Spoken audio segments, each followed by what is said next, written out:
నమస్తే తెలుగు వారి మనసాక్షి Sakshi news. Welcome to quality education show.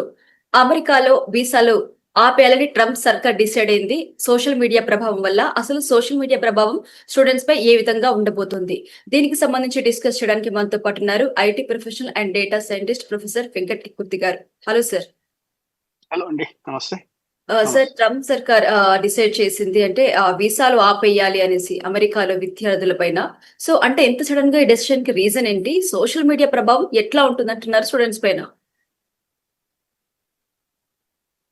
వీసాలు ఏమీ ఆపలేదండి. బట్ వేరేస్ అపాయింట్మెంట్స్ అన్ని కూడా కొన్ని రోజుల పాటు టెంపరరీగా ఆపేశారు. అంటే కొత్త అపాయింట్మెంట్స్ ఏమీ ఇవ్వటం లేదు. అది ఒకటి. వీసా ఏమీ ఆల్రెడీ అపాయింట్మెంట్స్ ఉన్న వాళ్ళకి కానీ వాళ్ళకి ఏమీ ఇబ్బంది ఏమీ లేదు. కొత్తగా మాత్రం ఈ student visas particularly for F1, J1 ఈ వీసా సంబంధించినటువంటి అపాయింట్మెంట్స్ అన్ని కూడా ఆపేయమని చెప్పేశారు అనమాట. అంటే అక్రాస్ ద గ్లోబ్ అన్ని యుఎస్ కాన్సులేట్స్ ఆపేస్తాయి డెఫినెట్ గా. ప్రాబ్లం ఏంటంటే అండి అంటే ఇది ఒక ఇండియన్స్ ని టార్గెట్ చేసింది కాదు. ఫస్ట్ ఆఫ్ ఆల్ అంటే ఇండియన్స్ స్టూడెంట్స్ అని అనుకుంటున్నారు, అది కాదు అసలు. ఇది ప్రపంచం మొత్తం. చాలా యూనివర్సిటీస్ లో ఇంతకు ముందు ఏం జరిగింది అంటే ఈ ఇజ్రాయెల్ పాలస్తీనా వార్ అప్పుడు అలాంటప్పుడు ఏంటంటే హమస్ కి ఫేవర్ గా కొన్ని ర్యాలీస్ చేశారు, కొంత ప్రొటెస్ట్ చేశారు, కొన్ని సంథింగ్ జరిగాయన్నమాట యాక్చువల్గా. సో వాటిని ప్రివెంట్ చేయటం కోసం ఇప్పుడు ఏ దేశం అయినా ఏం చేస్తుంది? ఇప్పుడు సపోజ్ ఇండియా ఉందనుకోండి, పాకిస్తాన్ కి సపోర్ట్ చేసే వాళ్ళని ఇండియా పంపించేస్తుంది, వాళ్ళకి వీసాలు ఇవ్వడం ఆపేస్తుంది. అట్లానే ఇక్కడ హమస్ కి సపోర్ట్ చేసే వాళ్ళు యాజిటేషన్స్ చేస్తున్నారు అనుకోండి, అది ఇబ్బంది అవుతుంది కాబట్టి వాళ్ళు ప్రస్తుతానికి ఆపేశారు. ఇప్పుడు మళ్ళా ఓపెన్ చేస్తారు. అంటే ఎప్పుడు ఓపెన్ చేస్తారో తెలియదు కానీ ఓపెన్ చేస్తారు. వాళ్ళు ఏం చెప్తున్నారు? సోషల్ మీడియా అకౌంట్స్ అన్ని వెరిఫై చేస్తాము అని అంటున్నారు. అంటే వీళ్ళ సోషల్ మీడియాలో వాళ్ళ యొక్క పర్సనల్ కావచ్చు, ఇంకోటి కావచ్చు, ఏమైనా ఉన్నాయనుకోండి, వాళ్ళకి వీసాలు ఆపేసే పరిస్థితి ఉండొచ్చు. ఛాన్సెస్ ఆర్ దేర్ అనమాట యాక్చువల్గా. అంటే ఇది ఒక్క ఇండియన్ స్టూడెంట్స్ ని బేస్ చేసుకొని మాత్రం అసలు ఏమీ కాదు. అక్రాస్ ద గ్లోబ్ అనేటువంటిది, అది కూడా ఏంటంటే నేషనల్ సెక్యూరిటీ కావచ్చు, ఇంకో వంద ఈక్వేషన్స్ ఉంటాయి. ఒక గవర్నమెంట్ ఒక నిర్ణయం తీసుకున్నది అంటే, దట్టు అమెరికన్ గవర్నమెంట్ ఒక నిర్ణయం తీసుకుంది అంటే మెయిన్ కాన్సెప్ట్ అమెరికాలో ఎవరు ప్రెసిడెంట్ అయినారండి, వాళ్ళు ఫస్ట్ ఆలోచించేది అమెరికా యొక్క సెక్యూరిటీ. అమెరికాకి బెనిఫిట్ అవుతుందా లేదా అనేది ఆలోచిస్తారు ఫస్ట్. సేమ్ థింగ్ అదనమాట, అది ఆలోచిస్తారు. కాబట్టి ఏంటి, ఏ గవర్నమెంట్ తీసుకున్నా, ఏ ప్రెసిడెంట్ తీసుకున్నా ఒక నిర్ణయం తీసుకున్నారు అంటే ఎక్కడో ఒక చోట అమెరికన్ గవర్నమెంట్ కి అది బెనిఫిట్ అయ్యే అవకాశం ఉంటుంది అనేటువంటిది ఒకటి ఫస్ట్ స్టెప్. అది బహుశా ఇండియాకి ఇబ్బంది కలిగించవచ్చు, లేకపోతే ఇంకో కంట్రీకి ఇబ్బంది కలగచ్చు.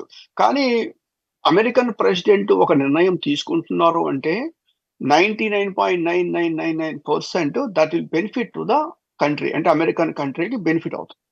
సో కాబట్టి ఇది టెంపరరీగా యూనో మన వాళ్ళకి ఎక్కడ ఎఫెక్ట్ అవుతుంది అంటే, మన వాళ్ళు ఈ సోషల్ మీడియాని, అంటే మన వాళ్ళు అంటే ఇండియన్ స్టూడెంట్స్ సోషల్ మీడియాని విపరీతంగా వాడతారు.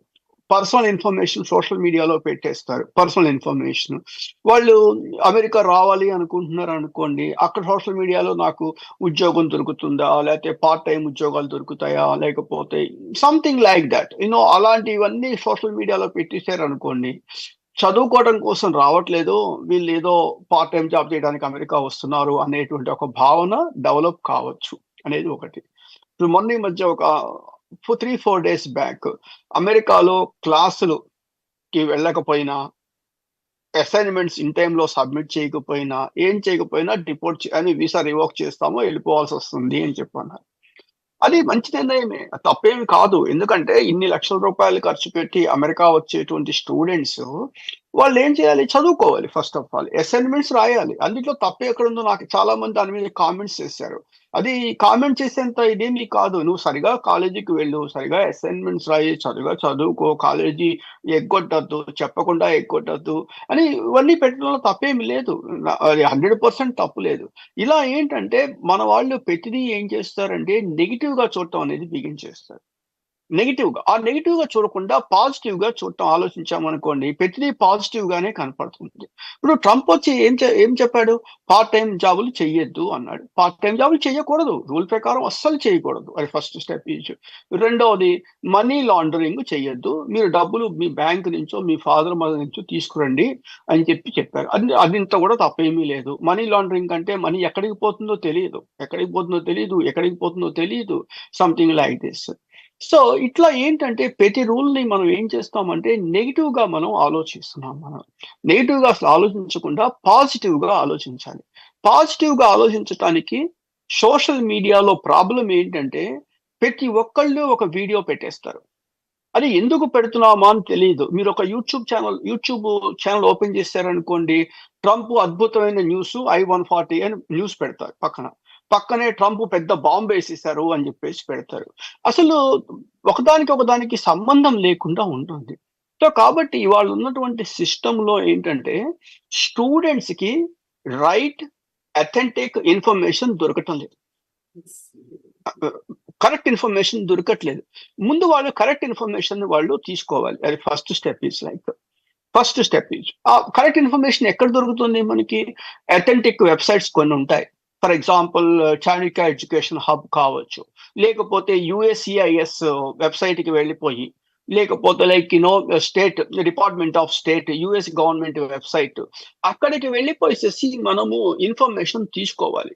అంతేగాని మనం ఏ ఇన్ఫర్మేషన్ కాంక్రీట్‌గా అథెంటిక్ ఇన్ఫర్మేషన్ లేకుండా తీసుకున్నాం అనుకోండి, అది that leads to big problem. First of all అది చాలా ప్రాబ్లమ్ అవుతుందన్నమాట యాక్చువల్‌గా.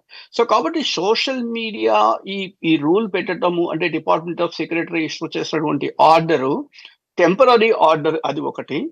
ఈ లోపల ఏంటంటే స్టూడెంట్స్ కొంచెం ఈ టైం దొరికింది కాబట్టి కొత్త టెక్నాలజీ నేర్చుకుంటే కొంచెం బెటర్‌గా ఉంటుందని నా ఉద్దేశం. అంటే మీరు చెప్పినట్టు ట్రంప్‌ని విమర్శిస్తే గనుక అమెరికాలో ఉండే హక్కు లేదంటారా? 100% అండి. 100%. ఇప్పుడు ట్రంప్‌ని విమర్శించడం కాదండి. మీరు ఒక విషయం మీరు గుర్తుపెట్టుకోండి. ఇక్కడ నేను అమెరికన్ సిటిజన్ అయినప్పటికీ కూడా నేనే నేను మేము ఓత్ తీసుకునేటప్పుడు ఏమని ఇస్తాము? అమెరికన్ చట్టాల్ని గౌరవిస్తాము. అమెరికాకి హార్మ్ చేయము అని చెప్పేసి మేము చేస్తూ ఓత్ తీసుకుంటాం. చేస్తాం. అదే విధంగా ఇప్పుడు ఇండియాలో ఉన్న వాళ్ళు ఎవరైనా కానీ ఇప్పుడు అమెరికన్ గవర్నమెంట్ మీరు అమెరికాకి చదువుకోవడం కోసం వస్తున్నారు. అమెరికాలో పనిచేయడం కోసం వస్తున్నారు. వచ్చినప్పుడు అమెరికా యొక్క రూల్స్‌ని పాటించాల్సిందే. 100% ఇప్పుడు ట్రంప్‌ను, కమలా హారిస్ పోటీ చేసినప్పుడు ఎక్కువ శాతం ఓట్లు ట్రంప్‌కొచ్చాయి కాబట్టి ప్రెసిడెంట్ అయిపోయారు. అలా అని చెప్పి సగం రాష్ట్రాలకే ట్రంప్ ప్రెసిడెంటా? కాదుగా. అమెరికా మొత్తానికి ప్రెసిడెంటే. అమెరికా మొత్తం మీకు 45 ఓట్లొచ్చాయా? 55 వచ్చాయా? అనేది ఔట్ ఆఫ్ క్వెషన్. అమెరికా మొత్తానికి ప్రెసిడెంట్. సో, అమెరికాలో ఉన్నంత వరకు 100% ఇప్పుడు సపోజ్ ఫర్ ఎగ్జాంపుల్ ఇవాళ చెప్పేటువంటి యూట్యూబ్ ఛానల్స్‌లో ఈ ఒక ప్రెసిడెంట్ ట్రంప్‌ని చాలా దారుణంగా ట్రీట్ చేస్తున్నారు. వాళ్ళంతా ఎక్కడున్నారు? ఇండియాలోనో ఎక్కడో ఉంటారు. అదే అమెరికాలో ఉంటే నిమిషంలో అరెస్ట్ చేస్తారు. కాబట్టి ఏమిటంటే వాళ్ళు సేఫర్ జోన్‌లో ఉన్నారు కాబట్టి వాళ్ళు ఇష్టం వచ్చినట్టు వాళ్ళు మాట్లాడేసుకుంటారు. కానీ ఒక దేశాధ్యక్షుడిని మాట్లాడే అర్హత మాత్రం మనకైతే మాత్రం లేదు 100%. ఎందుకు లేదంటే దేశం మొత్తానికి అధ్యక్షుడు. కొన్ని కోట్ల మంది అతన్ని అప్రిషియేట్ చేసి ఓటేశారు. అతను చేసేది మంచి కాకపోవచ్చు. That's a different scenarios. మనకి నచ్చకపోవచ్చు. అది కూడా డిఫరెంట్ సినారియో. కానీ ఏంటంటే ఎక్స్‌ప్రెస్ చేసే వేస్ ఉన్నాయి. ఎక్స్‌ప్రెస్ చేసే పద్ధతులున్నాయి. అంతేగాని మనం అలా మాట్లాడకూడదు ఫస్ట్ ఆఫ్ ఆల్. కొంతమంది చూడండి ఎంత దారుణంగా మాట్లాడతారో. అదే దారుణంగా మనం ఇండియాలో మాట్లాడితే దేశద్రోహ నేరం కింద అరెస్ట్ చేస్తారు. మీకది ఉందన్నమాట యాక్చువల్‌గా. ఇక్కడ కూడా అలానే ఉంటుంది. సో, కాబట్టి ఏంటంటే స్టూడెంట్ అనేటువంటి వాళ్ళు చదువుకోవాలి. వాళ్ళకి రాజకీయాలతో సంబంధం లేదు. నెక్స్ట్ ఎంప్లాయీస్ వాళ్ళు వర్క్ చేసుకోవాలి. వాళ్ళకి రాజకీయాలతో సంబంధం లేదు. గ్రీన్ కార్డ్ వరకు వాళ్ళకి ఓటు హక్కు ఉండదండి. ఓటు హక్కు ఎవరికి ఉంటుందంటే అమెరికాలో ఓన్లీ సిటిజన్స్‌కి మాత్రమే ఉంటుంది. సిటిజన్ మాత్రమే ఓటు వేస్తారు. ఇప్పుడు నాకు ఇండియాలో ఓటు హక్కు లేదు. ఎందుకు లేదు? నేనే రిజెక్ట్ చేసేసుకున్నాను. ఎందుకంటే అమెరికన్ సిటిజన్ తీసుకోగానే నేను అక్కడ వదిలేసాను. అక్కడ వేయకూడదు లెక్క ప్రకారం. సో, కాబట్టి ఏమవుతుంది either this side or this side ఎక్కడో ఒక చోట ఉండాల్సొస్తుంది ఫస్ట్ ఆఫ్ ఆల్. సో కాబట్టి ఏంటంటే అమెరికాలో ప్రతిదీ ఏంటంటే ఒక గవర్నమెంట్ తీసుకునే నిర్ణయాన్ని నెగెటివ్ గా చూడటము మనకెంత ఎఫెక్ట్ అవుతుంది. 180 దేశాలు ఉన్నాయి. ఇండియా ఒక్కటే కాదు. ఇక్కడ తీసుకునే నిర్ణయం 179 దేశాలతో కూడా ఇంక్లూడ్ అయి ఉంటుంది. అఫ్‌కోర్స్ చిన్నవి కావచ్చు, పెద్దవి కావచ్చు అవుతుంది. సో కాబట్టి స్టూడెంట్స్ అనేటువంటి వాళ్ళు సోషల్ మీడియాని అది కూడా చెప్తున్నా కదా! ఇండియా ఒక్కటి కాదు. ప్రపంచం మొత్తాన్ని పెట్టినటువంటి రూల్ అది. ఆ రూల్‌లో వాళ్ళేమన్నారు సోషల్ మీడియా అకౌంట్స్ మొత్తాన్ని వెరిఫై చేసిన తర్వాత మళ్ళా అగైన్ ఓపెన్ చేస్తాము అని చెప్పేసి చెప్తున్నారు. అందుట్లో తప్పనేది నా ఉద్దేశం అయితే మాత్రం ఇంత కూడా లేదు ఫస్ట్ ఆఫ్ ఆల్. ఇంత కూడా లేదు. అంటే ఆల్రెడీ అమెరికాలో ఉంటున్న వాళ్ళ పరిస్థితి ఏంటంటారు? వాళ్ళ మీద ఎట్లాంటి ఎఫెక్ట్ పడుతుందంటారు సోషల్ మీడియాకి సంబంధించి? సోషల్ మీడియా ఇప్పుడు అదే కదా! కొంతమంది స్టూడెంట్స్ వాళ్ళు యాజిటేషన్ చేశారు. వాళ్ళందరి ఫోటోస్ ఉన్నాయి. వాళ్ళ ఇన్ఫర్మేషన్ ఉంది. వాళ్ళలో కొంతమంది వెనక్కి వెళ్ళిపోయారు. కొన్ని ఇబ్బందులు లైక్ దిస్ నేను అదే చెప్తున్నానండి. స్టూడెంట్ అనేటువంటి వాళ్ళు వాళ్ళ పని వాళ్ళు చేసుకోవాలి. వాళ్ళు ఇప్పుడు గవర్నమెంట్స్ మధ్య ఉన్నటువంటి వాటి గురించో మాట్లాడేంత అర్హత వాళ్ళకి లేదు ఫస్ట్ ఆఫ్ ఆల్. సో కాబట్టి ఏంటంటే that is totally a different concept వెళ్ళిపోతుంది. అమెరికాలో ఉన్నా గూడానండి ఇప్పుడు ఏమవుతుంది అమెరికాలో జనాలు చెప్పేంత అనుకున్నంత ఘోరంగా అమెరికాలో ఏమీ లేదండి. అమెరికా అంతా ప్రశాంతంగానే ఉంది. ఎవరికి అంటే అమెరికన్స్‌కేమీ ఇబ్బందులేమి లేవు ఇప్పుడు. First of all like everything is vent smoothly. ఎవరికి ఇబ్బందులుంటున్నాయి? పరాయి దేశం నుంచి వచ్చినటువంటి వాళ్ళకి, పరాయి దేశం నుంచి దొంగతనంగా వచ్చినటువంటి వాళ్ళకి, పరాయి దేశం నుంచి విజిటర్స్ కానీ అమెరికా చూస్తాము అని చెప్పి వచ్చి, ఇక్కడ ఉండి ఇల్లీగల్‌గా పనులు చేసుకునే వాళ్ళకి, వాళ్ళందరికీ ఇబ్బందులుగా ఉన్నాయి గానీ ఇప్పుడు సపోజ్ మీ పేరెంట్స్ అమెరికా వచ్చారనుకోండి మీకు ఇబ్బందుందా? ఇంత కూడా ఇబ్బంది లేదు. వాళ్ళు వస్తారు, మీ ఇంట్లో ఉంటారు, అమెరికాను చూస్తారు, అగైన్ మళ్ళా వెళ్ళిపోతారు. ఇబ్బందేమి లేదే. ఎవరికి ఇబ్బందుంటుంది? దొంగచాటుగా వచ్చేటువంటి వాళ్ళకి, దొంగచాటుగా పనులు చేసేటువంటి వాళ్ళకి, ఇలాంటి వాళ్ళకి ఇబ్బందులుంటాయి. అవి ఎక్కడైనా ఉంటాయి. నిన్నటికి నిన్న మీకు ఢిల్లీలో చూడండి బంగ్లాదేశ్ వాళ్ళని 70 మందిని డిపోర్ట్ చేసేసింది ఇండియన్ గవర్నమెంట్. మరి మీ మీ మరి వాళ్ళు దాని గురించి ఎందుకు మాట్లాడట్లేదు? వాళ్ళు ఇల్లీగల్‌గా ఉన్నారు కాబట్టి డిపోర్ట్ చేశారు. అదే ట్రంప్ చేస్తే పెద్ద గందరగోళం చేసేస్తున్నారు. అది కరెక్ట్ కాదది. ఏ దేశానికైనా సరే ఇల్లీగల్ ఇమ్మిగ్రెంట్స్ అనేది ఒక థ్రెట్. ఒక దాన్ని ఆ థ్రెట్ వెళ్ళిపోవాల్సిందే తప్పదు ఫస్ట్ ఆఫ్ ఆల్. సో కాబట్టి ఇలాంటివన్నీ అండి మన వాళ్ళందరూ గూడా ఏంటంటే నెగెటివ్ గానే ఆలోచిస్తున్నారు. ఒక్కసారి పాజిటివ్‌గా చూడటం బిగించేయండి. ఇప్పుడు ఈ రోజు 3.5% 5% టాక్స్ పెడుతున్నాను అన్నారు. ప్రపంచంలో చాలా దేశాల్లో మొత్తం నేను చెప్పను. చాలా దేశాల్లో అక్కడ మీరు డబ్బు సంపాదిస్తే అక్కడే ఖర్చు పెట్టుకోవాలి. పరాయి దేశానికి తీసుకెళ్ళకూడదు. అమెరికా ఏమంటుంది? $1 ఈజ్ ఈక్వల్ టు రూ. 80 కట్టిన తర్వాత నువ్వు ఎక్కడికైనా పంపించుకొని ఇప్పటిదాకా కొన్ని కోట్ల రూపాయలు $139 బిలియన్ ప్రతి సంవత్సరం ఇండియాకి ట్రాన్స్‌ఫర్ ఏం మాట్లాడలేదు కదా! కాబట్టి ఇప్పుడేమంటున్నారు?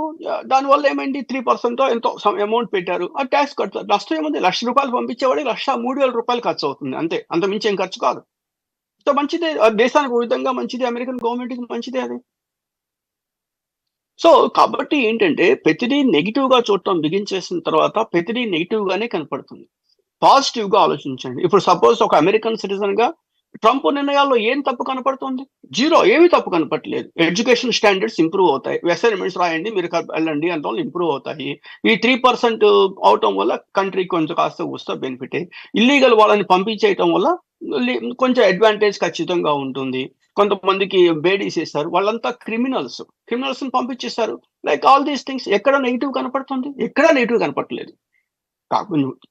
అంతకన్నా పెద్ద పాలిసీస్ అనుకోండి. ఏదో ఇంకో దేశానికెళ్ళి ఒక విమానం తెచ్చుకున్నారు అన్నారనుకోండి. గిఫ్ట్ తీసుకొచ్చుకున్నారనుకోండి. అది మీకు నాకు ఏం ఎఫెక్ట్ అవుతుంది? మీకు నాకు ఎఫెక్ట్ అయ్యేటువంటిది ఏమి కాదు కదా! ఇప్పుడు మనకి ఎఫెక్ట్ అయ్యేదేంటి? గ్యాస్ ప్రైసెస్ పెరిగితే మనం ఎఫెక్ట్ అవుతాము. లేదా మిల్క్ ప్రైసెస్ పెరిగితే ఎఫెక్ట్ అవుతాము. Something like this. అవేమీ ఎఫెక్ట్ అవ్వట్లేదు. మనం అంత పెద్ద లెవెల్‌లోకి ఆలోచించట్లేదు. మన లెవెల్‌లో ఎక్కడ కూడా ఇబ్బందులేవి కనపడట్లేదు. స్టూడెంట్స్‌కైతే మాత్రం మన క్వాలిటీ ఎడ్యుకేషన్ షోలో ఖచ్చితంగా కాలేజీలకెళ్ళండి అన్నారు. క్వాలిటీ పెరుగుతుంది. అసైన్‌మెంట్స్ రాసుకోండి అన్నారు. క్వాలిటీ పెరుగుతుంది. Something like this. ఇలా. అంటే విద్యార్థి వీసాల ఇంటర్వ్యూస్‌పై ఈ ఆంక్షలనేది ఎట్లా ప్రభావం చూపబోతున్నాయంటారు? ట్రంప్ ఆంక్షలు. డె డెఫినిట్‌గా తగ్గుతారండి. స్టూడెంట్స్ రావడం తగ్గుతారు. అంటే మీరు ఆ స్టాటిస్టిక్స్ చూసారనుకోండి. ఐఐటీ పిల్లలు గాని, ఐఐటీలో చదివిన పిల్లలు గాని, ఐఐఎమ్స్‌లో చదివిన వాళ్ళు గాని, ఐఐఎస్‌సిలో చదివినటువంటి వాళ్ళెవ్వరి వీసాలు రిజెక్ట్ అవ్వవు. వాళ్ళకి ఖచ్చితంగా వీసా వస్తుంది. ఎందుకంటే చాలా మంది తెలీదండి. వీసా ఇంటర్వ్యూ అనేది 10 సెకండ్లే ఉంటుంది అంటారు. 10 సెకండ్లలో వీళ్ళేం చేస్తారు, ఎలా మా వీసా రిజెక్ట్ చేశారు అని ఏదో పోస్టింగ్స్ పెడుతూ ఉంటారు. మీ డీఎస్ 160 ఫార్మ్ ఫిల్ చేసినప్పుడు మీ first name, last name, accounts పెట్టి మొత్తం వాళ్ళు ఎవాల్యూట్ చేసి మీకు వీసా ఇవ్వొచ్చా, వీసా ఇవ్వకూడదా అనేది మీరు రాకముందే డిసైడ్ అయిపోయి ఉంటుంది. వాళ్ళు మిమ్మల్ని వచ్చి చూసిన తర్వాత వీసా అనేది కాదసలు. మీ ఎడ్యుకేషనల్ బ్యాక్‌గ్రౌండ్, మీరు ఎట్లా ఉన్నారు, ఏమిటి మొత్తం వాళ్ళు అనాలిసిస్ చేసి పెట్టేస్తారు. సో, కాబట్టి ఏంటంటే ఎవరైతే ఇప్పుడు ఈ పార్ట్ టైమ్ జాబ్ చెయ్యొద్దు అన్నారనుకోండి. ఎవరు? పార్ట్ టైమ్ జాబ్ చేయటం కోసమే అమెరికా వచ్చేటువంటి వాళ్ళు రావటం మానేస్తారు. That should be fine. అది అమెరికాకి అక్కర్లేదు కూడా. అమెరికాకి ఎవరు కావాలి? క్వాలిటీ పీపుల్ కావాలి. స్కిల్డ్ పర్సన్స్ కావాలి. సో, కాబట్టి వాళ్ళ స్కిల్ ఉన్నది అనుకుంటే నో ఇష్యూస్, ప్రాబ్లమ్ ఏమి లేదు. వాళ్ళు పార్ట్ టైమ్ జాబ్ చేయడం కోసం వద్దాం అనుకునే వాళ్ళు అసలు అక్కర్లేదు. దేశానికి అక్కర్లేదు ఖచ్చితంగా. కాబట్టి వాళ్ళు రావద్దనే చెప్తున్నారు. వాళ్ళు రారు ఇప్పుడు ఫస్ట్ ఆఫ్ ఆల్. రెండోది ఏమవుతుంది? ఫైనాన్షియల్‌గా స్టెబిలిటీ లేకపోతే ఏమైపోతుంది? వచ్చిన రోజు నుంచి పార్ట్ టైమ్ జాబ్ చేయాలనుకుంటారు. ఫైనాన్షియల్ స్టెబిలిటీ ఉన్నటువంటి వాళ్ళే లోపలికొస్తారు. అంటే మీరు ఇక్కడ అనొచ్చు, డబ్బు లేకపోతే చదువు లేదా అనొచ్చు. America it's a corporate economy. Corporate ఎకానమీలో మీరు 40,000, 50,000, 70,000 ఫీజు కట్టాలండి. ప్రైవేట్ యూనివర్సిటీస్ డబ్బులు కట్టాల్సిందే మనం. కట్టకపోతే లోపలికి రానివ్వరు కదా వాళ్ళు ఫస్ట్ ఆఫ్ ఆల్. సో, కాబట్టి అవకాశం లేదు. అది రెండవది. సో, ఇట్లాంటివన్నీ అన్నమాట. అంటే కొంచెము ఇబ్బందికరంగానే ఉంటుంది. ఇండియన్ స్టూడెంట్స్‌కి అమెరికా డ్రీమ్ మనం వెళ్ళాలి అనేటువంటి భావనలో ఉన్నటువంటి వాళ్ళకి కొంచెము ఇబ్బందిగానే ఉంటుంది. రెండోది అన్నిటికైనా ముఖ్యమైనది ఏంటంటే ఇవాళ ఈ ఎకానమీ లేతే జాబ్స్ వీటన్నిటికి ట్రంప్ ఎఫెక్ట్ కాదు. ఏ ఎఫెక్ట్ కాదు. ఎఫెక్ట్ ఏదైనా ఉన్నది అంటే అది ఆర్టిఫిషియల్ ఇంటెలిజెన్స్. ఆర్టిఫిషియల్ ఇంటెలిజెన్స్ వల్ల రోబోలొచ్చేస్తున్నాయి. లైక్ యూ నీడ్ ఇవాళ ఇంటర్వ్యూ చేయాలి అనుకోండి. ఫర్ ఎగ్జాంపుల్ మనం ఇప్పుడు లైవ్‌గా ఉండి మాట్లాడుతున్నాం. ఇంకొక సంవత్సరం తర్వాత లైవ్ అక్కర్లేదేమో. నేను మ్యాటర్ ఇచ్చేస్తే నా ఫేస్ పెట్టేసేసి ఇలా మాట్లాడేస్తూ వచ్చేసాయి ఆల్రెడీ. వచ్చేసాయి, కొన్ని యాప్స్ వచ్చేసాయి, చేస్తూ ఉన్నాయి. Something like that. ఇవాళ ఐబీఎం కావచ్చు, వోల్వో కావచ్చు, మైక్రోసాఫ్ట్ కావచ్చు, నేమ్ ఇట్, ఆల్ కంపెనీస్ లే ఆఫ్స్ చేస్తున్నాయి. లే ఆఫ్ చేసిన ప్లేస్‌లో ఎవరెళ్తున్నారు? ఆర్టిఫిషియల్ ఇంటెలిజెన్స్ వెళ్తుంది. అంటే రీప్లేస్ చేస్తుంది యాక్చువల్‌గా. రీప్లేస్ చేస్తోంది. సో, కాబట్టి అది బిగ్గెస్ట్ టఫ్ పాయింట్. జనాలు అది అర్థం చేసుకోవాలి. సో, ట్రంప్ పాలిసీస్ వల్ల ఉద్యోగాలు ఎక్కడ పోయాయి? ట్రంప్ పాలిసీస్ వల్ల ఏం పోలేదు. పాలిసీస్ ఈ ఏఐ వల్ల ఉద్యోగాలు పోయాయి. ఏఐ వల్ల ఉద్యోగాలు ఇంతకుముందు చాలా మంది అనుకున్నారు, కొత్త టెక్నాలజీ వస్తే జాబ్స్ వచ్చాయి, జాబ్స్ వస్తాయని. కరెక్ట్. అబ్సల్యూట్‌గా కరెక్ట్. టెక్నాలజీ మారిన సందర్భంలో ఫస్ట్‌లో కొంచెం భయపడినా తర్వాత జాబ్స్ వచ్చాయి. కానీ ఇప్పుడు మనం అనాలిసిస్ చూసినట్లయితే పెయింటర్ జాబ్స్ రోబోలు చేసేస్తున్నాయి. మన మట్టి తవ్వటం రోబోలు చేస్తున్నాయి. మన ఈ మధ్య మన ఫామ్‌లో గడ్డి ఇలా కోస్తారు చూసారా? ఆ కోసే జాబ్స్ వీళ్ళు చేసేస్తున్నారు. లైక్ ఎనీ ఆడ్ జాబ్స్, అంటే మనం మనుషులే చెయ్యాలి అనుకునేటువంటి జాబ్స్ అన్నీ కూడా అవి రోబోలకి వెళ్ళిపోతున్నాయి యాక్చువల్‌గా. So, next coming back to programming వచ్చేసరికి ఇవాళ చాట్ జీపీటీనో లేకపోతే జనరేటివ్ ఏఐనో యూజ్ చేస్తే 90% ఆఫ్ ప్రోగ్రామ్ అక్కడ రాసేస్తోంది. నేను ఒక రిక్వైర్మెంట్ చెప్పేసి ఈ లాంగ్వేజ్‌లో నాకు ప్రోగ్రామ్ కావాలి అంటే ఆ ప్రోగ్రామ్ వచ్చేస్తుంది అక్కడ. సో, కాబట్టి ఇంతకు ముందేంటి మనం ఒక ప్రోగ్రామర్‌ని హైర్ చేసి వాళ్ళకి రిక్వైర్మెంట్ ఎక్స్‌ప్లెయిన్ చేసి వాళ్ళు ప్రోగ్రామ్ రాసి టెస్ట్ చేసి ఇవన్నీ చేయాలి. 90% 100% నేను చెప్పట్లేదు. 90% ప్రోగ్రామ్ అక్కడ అయిపోతుంది.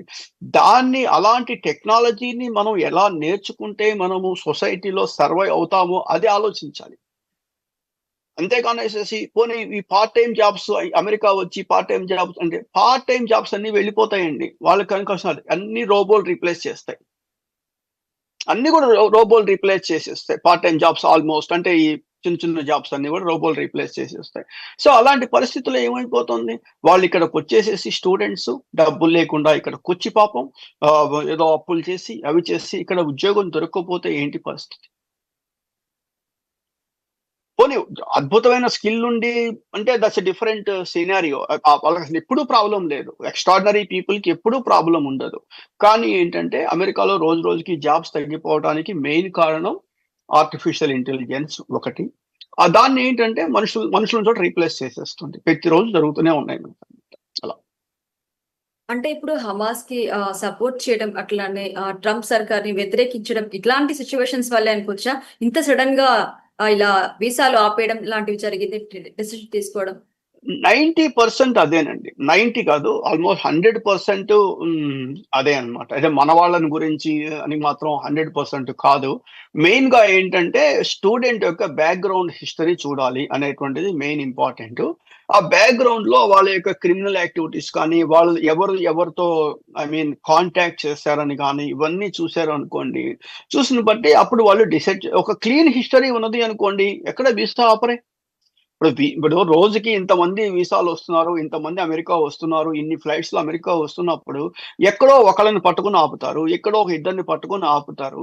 మరి 1,00,000 మందిలో ఇద్దరినో, ముగ్గురినో ఆపారనుకోండి, వెంటనే ఆ ఇద్దరు, ముగ్గురి గురించి మాట్లాడతారు గానీ, అరే 98,980 మందికి 8 మందిని మనం ఏం ఆపలేదు. వాళ్ళు లోపలికొచ్చేసారు ఇబ్బంది లేకుండా అని ఆలోచించట్లేదు కదా!